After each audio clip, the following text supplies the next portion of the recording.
Olá, no vídeo de hoje eu venho compartilhar um pouco da minha leitura. Esse é o livro A Conquista das Virtudes, de Francisco Fausto. Esse livro ele é dividido em 3 partes, então eu vou dividir esse vídeo em 3 partes também. Hoje é o primeiro vídeo, então se inscreva no canal, não perca a sequência, não percam os próximos vídeos para que você então aprenda um pouquinho mais sobre as virtudes. E eu recomendo muitíssimo a leitura do livro na íntegra, tá bom? Se você é novo por aqui, deixa eu me apresentar, eu sou Thaís Medeiros, mãe, professora, e aqui nesse canal eu trago vídeos para te ajudar na educação dos seus filhos.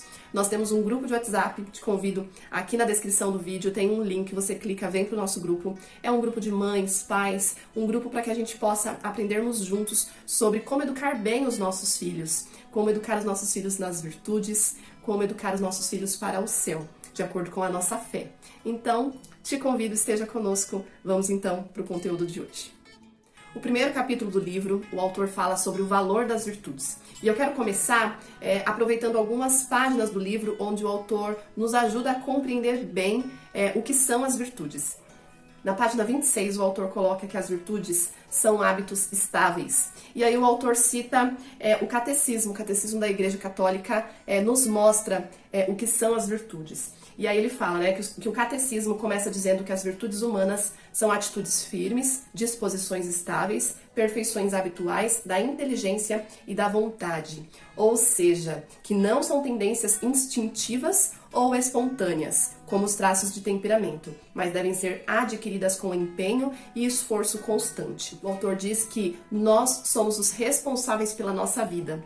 E é legal porque quando a gente fala sobre virtude, a gente fala sobre a vida humana, a gente lembra que nós somos livres para fazer o que nós quisermos com a nossa vida. Então nós somos responsáveis. E aí o autor fala lá no comecinho do livro que nossa vida, nós somos um edifício de Deus. Então, quais os materiais que nós utilizamos para construir esse edifício? No caso, ele se refere aos materiais de construção como sendo as virtudes. Será que a gente tem essas virtudes que vão ali fazer desses edifícios mais fortes? E aí, através da leitura desse livro, a gente entende, que as virtudes humanas, elas são adquiridas, não é algo que nasce com a gente, assim como são os temperamentos. Quem acompanhou a sequência de vídeos que eu fiz sobre os temperamentos, entendeu que nós já nascemos com um temperamento e aquilo acompanha a gente ao longo de toda a vida, né? Então nós temos qualidades, nós temos defeitos que fazem parte do nosso temperamento. Já as virtudes humanas não, nós precisamos adquiri-las ao longo da vida. Falando sobre os temperamentos, você que se interessa sobre esse tema, quer aprender um pouco mais, também vou deixar o link dos vídeos aqui na descrição. Mas voltando aqui às virtudes humanas, o autor fala, as virtudes humanas podem ser chamadas também de virtudes adquiridas. Os que não lutam por ganhar virtudes, lembre-se disso, constroem o edifício da vida sobre estacas de vidro barato e quebradiço. São frágeis, vulneráveis a qualquer impacto. E a vida tem muitos impactos. Então aqui eu gostaria de lembrar que nós temos um grupo de mães que querem educar filhos fortes, filhos virtuosos. Então por isso a escolha desse título, quando a gente entende que virtudes são hábitos bons que nós adquirimos ao longo da vida, a gente entende que nós mães, pais, nós podemos ajudar os nossos filhos a serem mais fortes. E quando a gente acaba escolhendo proteger demais esses filhos, agradando demais, a gente acaba confundindo o que seria o amor, a gente super protege e esses filhos não adquirem virtudes. Então, por isso, a escolha desse livro nesse momento para nós mães que desejamos educar filhos fortes para a vida. E aí, ainda na página 27, o autor diz: é ainda o catecismo que nos diz, no mesmo lugar, que as virtudes regulam os nossos atos, ordenando as nossas paixões e guiando-nos segundo a razão e a fé. Então, aqui a gente pode parar e pensar o quanto egoístas nós somos por natureza. Então, muitas vezes nós desejamos realizar algo, às vezes nós queremos, nós sabemos que aquela será a escolha certa, mas muitas vezes a gente não consegue realizar. O porquê então disso, Então são essas as virtudes que nos faltam para que a gente realize aquilo que é certo, aquilo que será o melhor para nossa família, o melhor para nós, para nossa saúde. Então a gente consegue entender um pouquinho aí de como as virtudes nos ajudam na nossa vida. E eu quero convidar você a refletir comigo aqui na página 28, onde o autor diz: há muitas coisas boas que desejaríamos fazer ou atingir, e ficamos tristes porque não as conseguimos. Escaparam do nosso domínio, foi uma frustração. Vejamos um par de exemplos. E aí o autor cita alguns exemplos e eu quero trazer esse exemplo aqui que eu tenho certeza que você, assim como eu, mãe, esposa, já viveu isso na sua casa. Ele diz assim: por que será que Cicrana, que deveria muito manter-se calma, não ralhar o tempo todo com os filhos, não atazanar o marido com queixas, não consegue? Porque, além de pedir pouco o auxílio de Deus, não se esforçou como devia para ganhar as virtudes necessárias: paciência, controle da língua, firmeza serena, tolerância, etc. E aí ele diz, né? Quem não luta, quem se contenta com a simples boa vontade e a improvisação, torna-se palha arrastada pelos ventos do desejo, do prazer, do capricho, do egoísmo ou das circunstâncias, e dominada, amarrada por eles, e nunca alcança a alegria que almeja. Então até aqui a gente já conseguiu compreender o quanto é necessário nós assumirmos as rédeas da nossa vida, nós termos controle sobre a nossa vida, sobre aquilo que a gente realiza todos os dias, e é a partir daí, né, dos nossos hábitos, da nossa rotina, que a gente vai conseguir conduzir os nossos filhos a uma vida também de virtudes. Então, o exemplo, acima de tudo, é o que vai ensinar os nossos filhos. E aqui eu quero falar, né, sobre essas virtudes, as virtudes humanas. São 4 as virtudes humanas: prudência, justiça, fortaleza e temperança. Essas são as virtudes humanas, aquilo que depende de nós, né, aquilo que depende da nossa escolha adquiri-las. Então, aqui no caso, né, na página 16, o autor nos faz refletir. Ele diz: como anda a nossa fortaleza? Você acha que enfrenta os deveres e as dificuldades com o ouro da coragem? A quantas anda sua temperança? É o ouro da moderação no comer e no beber, da capacidade de dizer não à gula, a tirania da imaginação, da sensualidade, dos estados de humor. E aí, sobre a prudência, ele diz: e o que dizer da nossa prudência? Quem é rico desse ouro? Sem dúvida, a pessoa responsável e previdente, que prepara com tempo os trabalhos, os deveres, a distribuição do tempo, que pensa, pondera, reza e pede conselho antes de tomar uma decisão importante. E por último, que será do dia do juízo? Cristo vai dizer que você viveu a justiça? Não acha que talvez lhe diga que acumulou muita palha combustível? Maus juízes sobre os outros, difamações, calúnias, competitividade desleal no trabalho, prejuízos causados por irresponsabilidade no cumprimento do dever, por faltar à palavra dada, por enganar nas transações, por não colaborar em nada para que cessem as justiças sociais. E assim, né? Eu marquei aqui vários trechinhos que eu gostaria de trazer, mas eu não consigo falar dessa primeira parte na íntegra, porque senão o vídeo ficaria muito comprido.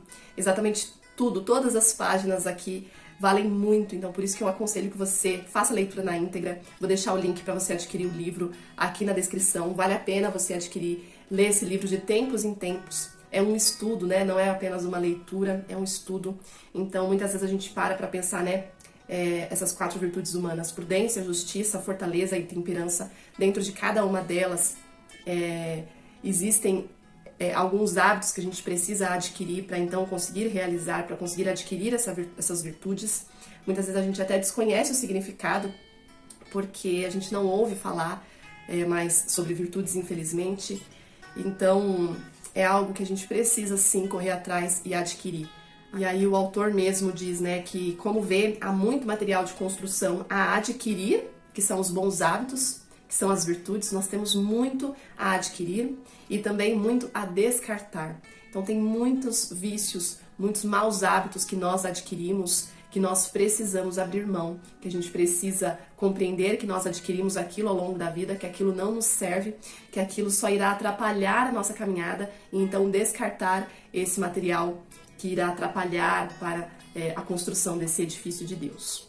E lendo a primeira parte desse livro, o autor nos faz, em todas as páginas, buscar a reflexão, porque muitas vezes até as virtudes elas podem nos enganar. Muitas vezes a gente pode pensar que estamos no caminho certo, que estamos adquirindo virtudes, bons hábitos e por isso isso nos faz melhor do que os outros. E aí o autor a todo momento nos convida a refletir sobre nós mesmos, fala muito sobre a humildade, sobre o autoconhecimento, e aqui na página 32 ele coloca exatamente dessa forma. Quem acha que não precisa mudar, que tudo está bem, é um inconsciente, como louco convencido de que o vão da janela do 10º andar é a porta para sair à rua. Não se conhece, e isso é perigoso. O conhecimento próprio é a eterna aspiração dos sábios e dos santos. Conhece-te a ti mesmo. E aí, de forma humilde, é importante nós pensarmos sobre a nossa vida. É importante a gente compreender qual é o material que nos falta, qual virtude nós não temos, que nós precisaremos adquirir. E aí o autor a todo momento faz com que a gente reflita sobre nós mesmos, né? Para que a gente não tenha orgulho, que a gente não se convença daquelas virtudes que a gente reconhece em nós. E também ele diz, né, que a gente também não pode se conformar com aquele defeito, porque não é apenas nós pararmos, refletirmos, identificarmos em nós aquilo que nos falta e se acomodar e dizer tá tudo bem, eu sou falho, eu sou humano, reconhecer e se conformar com essa falha, com isso que falta em nós, né? Aqui na página 32 ele diz, outras vezes não negamos, mas reconhecemos os nossos defeitos. Sou preguiçoso, falta-me delicadeza, sou desordenado, não dou para isso, para aquilo, mas que fazer? Pensamos depois. Eu sou assim, esse é o meu jeito, paciência. Então, quantos de nós, muitas vezes, até quando somos confrontados com algo e a gente vê que não consegue, a gente bate o pé e diz, não, mas eu sou desse jeito mesmo, eu não vou mudar. Então, é sobre isso, né? Sobre reconhecermos que somos falhos, que temos os nossos defeitos, identificar aquilo que nos falta, mas não nos acomodarmos, né? A gente precisa correr atrás, adquirir então esse hábito que nós não temos. E na página 33, o autor dá pistas, né, de como nós podemos nos conhecer. Aí ele fala, a primeira pista, onde está o teu tesouro, lá também está o teu coração. É uma passagem bíblica que está em Mateus. E aí ele fala, né, para muitas pessoas o tesouro são 3. O sucesso, a satisfação e o sossego. Se você se enquadra aí, não duvide. Precisa urgentemente começar a lutar contra o egoísmo. E aí para outras o tesouro seria acumular riquezas. Para outros seria a liberdade. E aí, por enquanto, vou limitar-me a perguntar, liberdade para quê? E dependendo da resposta, você vai conhecer o seu coração. Se é liberdade para fazer o que eu quero, você é um lamentável egoísta. Se for liberdade para poder dar-se mais a Deus e dedicar-se a grandes ideais em favor dos outros, você tem a virtude da generosidade. E aí ele nos convida a meditar sobre isso. E aí ele vem com uma segunda pista. A boca fala daquilo de que o coração está cheio. Uma passagem de Lucas. E aí ele diz, né? De que mais fala você? De você mesmo? Você fala muito e escuta pouco? Então a gente pensa, né? Tudo aquilo que tem no nosso coração. E a terceira pista ele diz, por que estáis tristes? O que faz com que a gente se entristeça? Então são algumas pistas para que a gente possa avaliar a nós mesmos e querermos nos aproximar de quem realmente nós somos, o que nós buscamos, o porquê nós estamos aqui. Isso é muito importante e o livro nos ajuda muito nesse caminho. E aí nas próximas páginas o autor faz um mergulho, né, nos defeitos, nas limitações, porque muitas vezes a gente acaba fazendo desses defeitos, dessas limitações, motivos que justificam a nossa falta, os nossos vícios. Muitas vezes a gente quer justificar aquilo que a gente não coloca força para realizar. Então a gente se vitimiza, a gente é coitado. E aí o autor faz com que a gente se confronte com tudo isso. E aí na página 43 o autor fala sobre as nossas máscaras, né? Sobre as máscaras das virtudes. Aqui no caso dessas virtudes mentiras é quando a gente justifica um defeito nosso e mascara isso como se fosse algo bom, como se fosse uma virtude, como se a gente fizesse isso para o bem. E aí tem vários exemplos, né? Um exemplo que eu trago aqui é no caso, quando a gente dá o nome de virtude, é um defeito importante, né? Como eu disse. E aí a gente justifica e continua vivendo isso. Por exemplo, a pessoa é rude, autoritária, grosseira, mas ela se gaba disso como se fosse uma virtude. Ela diz: eu sou muito sincero, né? No nosso caso, né, mãe, pai, aquele pai que não se atreve a corrigir os costumes perniciosos dos filhos para que não o chamem de autoritário e careta. Ele deixa com que os filhos se arrebentem e ainda por cima ele se vangloria. Ele diz: eu sou muito amante da liberdade.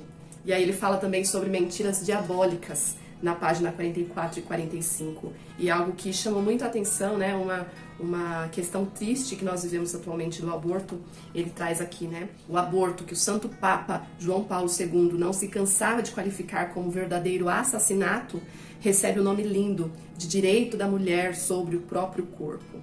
Na realidade, tal como o pecado original, é uma desobediência grave contra o 5º mandamento da lei de Deus: não matarás, baseada numa mentira, pois o filho não é um órgão nem uma parte do corpo da mãe. E ao fazer essa leitura nessas páginas, né, agora na página 46, é muito atual o que o autor coloca aqui, né? Essa situação que nós vivemos hoje em dia e nos causa até medo. Muitas vezes a gente super protege os nossos filhos para que eles não façam parte desse mundo que está tão cruel, né? E aí nós erramos, porque é justamente por conta desse mundo tão cruel, dessa verdade tão distorcida, que a gente precisa educar os nossos filhos bem, educar os nossos filhos de acordo com a verdade, educar os nossos filhos nas virtudes. Isso fará dos nossos filhos crianças fortes, que vão identificar no mundo lá fora o que realmente é o bem, o mal, o que é o certo, o que é o errado. A mera espontaneidade, sentimentos e impulsos, sem raciocínio prévio nem equilíbrio, é chamada de autenticidade.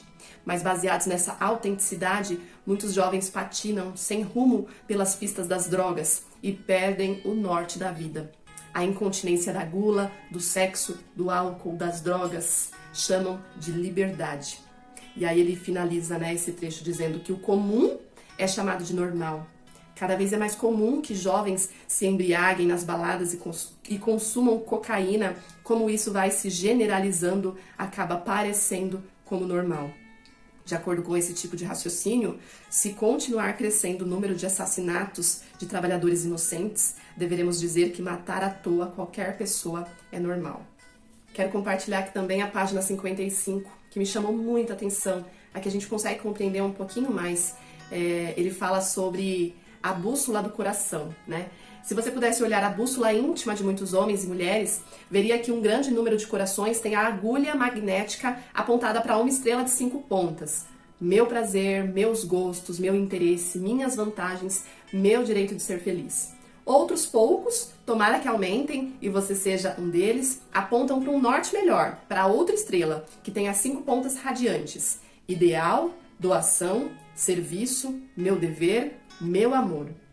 A primeira estrela nasce dos porões do egoísmo. A segunda surge do abismo de amor de Deus, anunciando um alvorecer de vida. E aqui eu paro um pouquinho para poder falar sobre esse link, né, à educação dos nossos filhos. Nós estamos educando o nosso filho para quê? Qual é a bússola do coração que a gente busca? É muito importante refletirmos o tempo inteiro, porque sempre nós caímos na armadilha de querer que o nosso filho seja feliz a qualquer custo. E aí a gente educa os nossos filhos para esse primeiro exemplo, né? Meu prazer, meus gostos, meu interesse, minhas vantagens, meu direito de ser feliz. E aí como que a criança, durante toda uma infância, vivendo isso, como que na vida adulta ele vai conseguir realizar tudo isso que ele cita depois, né? Ideal, doação, serviço, dever, amor. A gente consegue perceber aqui que são opostos. Então, desde o início, desde os primeiros aninhos de vida, nós precisamos educar os nossos filhos já pensando que a bússola, né, do coração aqui que a gente deseja seria essa, do ideal, da doação, do serviço, do dever, do amor. E esse grupo de mães é para isso, para que a gente possa sempre, né, buscar refletir aquilo que é melhor, aquilo que fará dos nossos filhos mais fortes. E aí aqui ele fala, né, sobre o prazer que nós queremos ter a todo custo, aquilo que é prazeroso, aquilo que é para nossa satisfação. E aí ele fala, Deus exige, então não serve. Eu é que devo exigir de Deus que Ele me sirva, que me ajude a não sofrer, a me sentir bem, a ganhar dinheiro e, se for do meu interesse, a ficar com a mulher do próximo. Então, quando a gente chega nessa página, né, e a gente percebe que hoje em dia o mundo caminha para isso. O Deus que muitas pessoas buscam é o Deus que irá realizar as vontades do homem. Então, qual é a verdade que a gente apresenta para o nosso filho? Que a gente possa refletir sobre isso. É triste a realidade que nós vemos hoje em dia, mas o autor nos faz refletir sobre isso. Ele diz: a mentalidade hedonista é, como diria o Papa Francisco, uma mentalidade de descarte. Em nome do prazer e do direito de ser feliz, o marido descarta a mulher, a esposa descarta o marido, ambos descartam os filhos, que sempre sofrem as consequências da separação. Foi inevitável, dizem. Será melhor para eles? Será? Fora casos pontuais. Normalmente teria sido muito melhor para os filhos conviver com os defeitos e as virtudes que os pais deveriam e poderiam ter vivido se decidissem a amar mais, a dar-se mais. E aí o que eu posso dizer aqui, né, refletindo sobre isso, é que nós perdemos a noção do que é o amor, né? Do que realmente é o amor. Amor não é sentimento, amor é uma decisão, né? Amor é sofrer, o amor, o verdadeiro amor é sofrer pelo outro. Mas muitas vezes quando a gente fica preso somente àquilo que nos satisfaz, é muito difícil a gente compreender a amplitude do que é o amor. Jesus morreu por amor a nós. Então, por isso que essa reflexão sobre a morte de Jesus, sobre Jesus ter entregue a vida por nós, isso nos faz nos tornarmos um pouquinho melhor, porque aí a gente entende o que realmente é amar. E quando a gente aprende sobre virtudes, a gente entende que adquirindo essas virtudes a gente se torna seres humanos mais fortes e que esse sofrimento que a vida traz, nós enfrentarmos tudo isso com sabedoria, com uma vida cheia de virtudes, nos fará ser humanos melhores. E em várias páginas o autor cita vida de alguns santos que deram a sua vida também por amor, que viveram por amor a Cristo. E aí é muito bonito a gente compreender realmente que isso é amar. E para amar dessa forma é necessário ter essas virtudes, viver essas virtudes. E aí quando a gente fala da vida dos santos, a gente associa isso às virtudes, e o autor mostra aqui na página 56, né? Ele fala que há pouco mais de meio século, o sinal da grandeza de uma pessoa era a qualidade excepcional das suas virtudes. Nesse sentido, a Igreja Católica, ao estudar a possível canonização de algum fiel falecido com fama de santidade, analisa primeiro se praticou virtudes heróicas. Então, os santos da Igreja Católica, eles são denominados santos a partir de um estudo muito grande sobre a vida desse santo. E essas virtudes que ele apresentou durante sua vida são avaliadas. Então, quando a gente fala sobre algum herói, né? O que esse herói fez para que ele fosse considerado um herói? Ele sofreu, ele deu a vida por alguém. Então, quando a gente fala sobre sofrer por amor, é isso, né? Você se doar ao outro.